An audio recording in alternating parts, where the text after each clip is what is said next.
سینوں سے قرآن نکال لیا جائے گا. حافظ صبح اٹھیں گے تو انہیں ایک حرف بھی یاد نہیں ہوگا. حتیٰ کہ جو مصاحف کے اندر، کتابوں کے اندر قرآن مجید چھپا ہوا ہے، صبح کھولیں گے تو کسی ورقے پہ کوئی لفظ نہیں ملے گا، کوئی حرف نہیں ملے گا. کعبہ اٹھا لیا جائے گا، زلزلے ہوں گے، اللہ کا قہر و غضب ہوگا، خسف ہوگا، مسخ ہوگا، زمین میں لوگ دھنسا دیے جائیں گے، سورج مغرب سے طلوع ہوگا، دجال کا ظہور، ساری علامات اشراط الساعہ آپ سنتے ہیں. لیکن اس سے قبل اللہ تعالیٰ جل شانہ نے تنبیہات رکھی ہے وہ عذاب ہی، لیکن عذاب استیصال کے معنی میں نہیں ہے.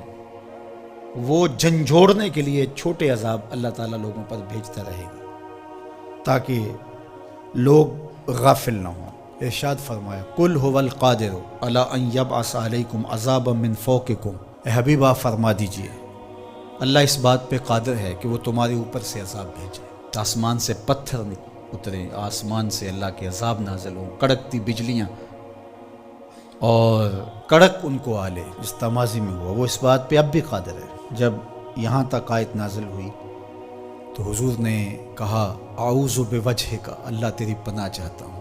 پھر اس کے بعد یہ کلمات نازل ہوئے او من تحت ارجلکم، یا تمہارے نیچے سے وہ عذاب پیدا کر دے، زلزلے آئیں، طوفان آئے اور تم مٹا دیے جاؤ. حضور نے پھر عرض کی اعوذ بوجہک.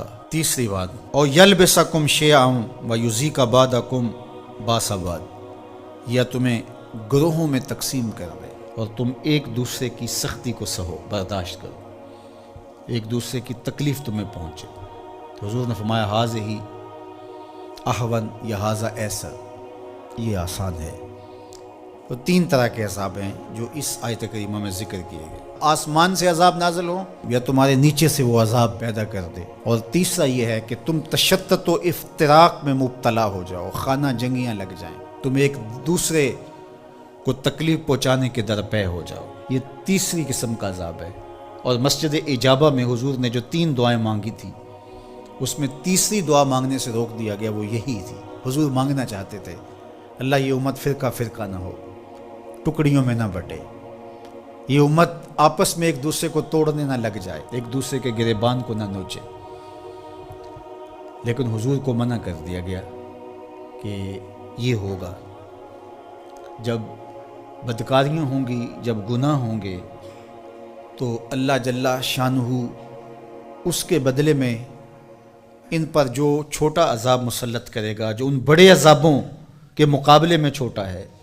علماء نے لکھا ہے، الزواجر میں بحث کی ہے صاحب زواجر نے کہ جو گناہ کو صغیرہ یا کبیرہ کہا جاتا ہے وہ بڑے کی نسبت سے صغیرہ کہا جاتا ہے. چھوٹا گناہ اس لیے کہا جاتا ہے کہ وہ بڑے سے چھوٹا ہوتا ہے، ورنہ جو چیز اللہ کو ناراض کر دے وہ چھوٹی نہیں ہوتی، گناہ بڑا ہی ہوتا ہے. جو اللہ کی ناراضگی کا سبب ہو وہ چھوٹی چیز نہیں ہے، وہ بڑی چیز ہے. تو جو گناہ صغیرہ کہا جاتا ہے تو اس کا مطلب یہ ہے کہ بڑے کی نسبت سے چھوٹا ہے.